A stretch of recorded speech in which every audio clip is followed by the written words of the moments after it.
મિત્રો, પ્રેમ વંદન, જય શ્રી કૃષ્ણ, વાસુદેવ સર્વમ.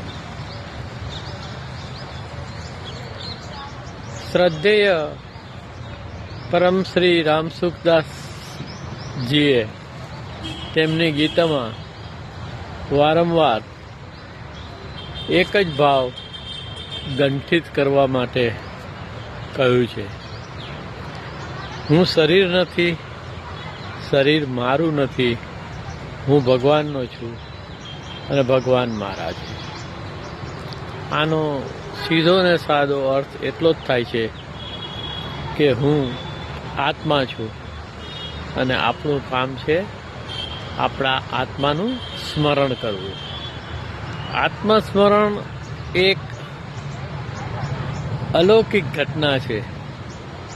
એ ઘટે છે ત્યારે જ ખબર પડે છે કે આત્મામાં હોવું કેટલું અલૌકિક છે. આત્મામાં તમે લઘુ બ્રહ્માંડની અનુભૂતિ કરો છો. યથા પિંડે તથા બ્રહ્માંડે સાર્થક થાય છે. એક નાનકડી રચના આત્મસ્મરણના સંદર્ભમાં છે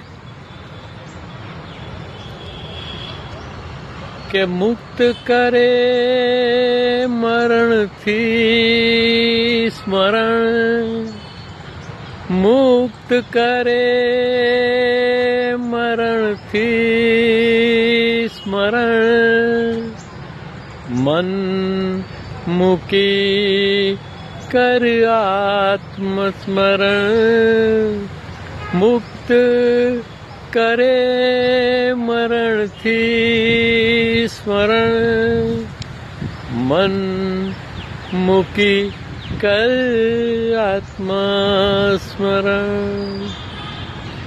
અજ નિત્ય શાશ્વત હોવા પણ, અજ નિત્ય શાશ્વત હોવા પણ પરમ ગતિ છે આત્મસ્મરણ, પરમ ગતિ છે આત્મસ્મરણ.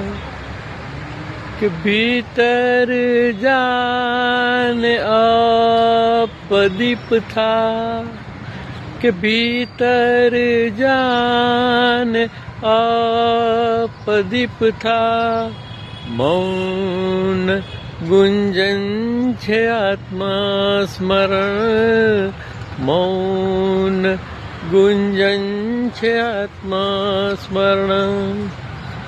શને શને તત્ક્ષણમાં કરવું, શને શને તત્ક્ષણમાં કરવું, પરમ ધામ છે આત્મસ્મરણ, પરમ ધામ છે આત્મસ્મરણ. નિર્વિચારે નિરાકારે હોવું, નિર્વિચારે નિરાકારે હોવું, યોગારૂઢ કરે છે આત્મસ્મરણ, યોગારૂઢ કરે છે આત્મસ્મરણ. મોહ નષ્ટ કરે વિસ્મૃતિ ટળે, મોહ નષ્ટ કરે વિસ્મૃતિ ટળે, ખરેખરો હું છે આત્મસ્મરણ, ખરેખરો હું છે આત્મસ્મરણ. મુક્ત કરે મરણથી સ્મરણ, મન મૂકી કર આત્મસ્મરણ.